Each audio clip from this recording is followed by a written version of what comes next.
সদ্যসমাপ্ত পঞ্চায়ত নিৰ্বাচনত লাহৰিঘাট সমষ্টিৰ ভোৰাগাঁও উন্নয়ন খণ্ডৰ অধীনস্থ শৈবৰগাঁও আৰু গাগলমাৰী গাঁও পঞ্চায়তত জয়ী হোৱা নিৰ্দলীয় আঞ্চলিক পঞ্চায়ত সদস্য আনোৱাৰুল ইছলাম আৰু মমতাজ বেগমৰ আনুষ্ঠানিকভাৱে কংগ্ৰেছ দলত যোগদান কৰে।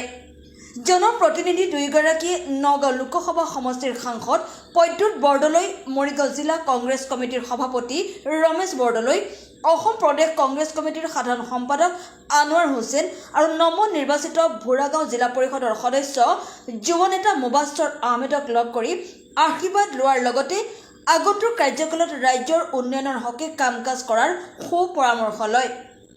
দুয়োগৰাকী আঞ্চলিক পঞ্চায়ত সদস্যক কংগ্ৰেছ হাইকমাণ্ড তথা নেতৃবৃন্দক লগ কৰি আদৰণি জনায় আৰু নেতৃবৃন্দই তেখেতসকলক শুভেচ্ছা আৰু ভৱিষ্যত মংগল কামনা কৰে।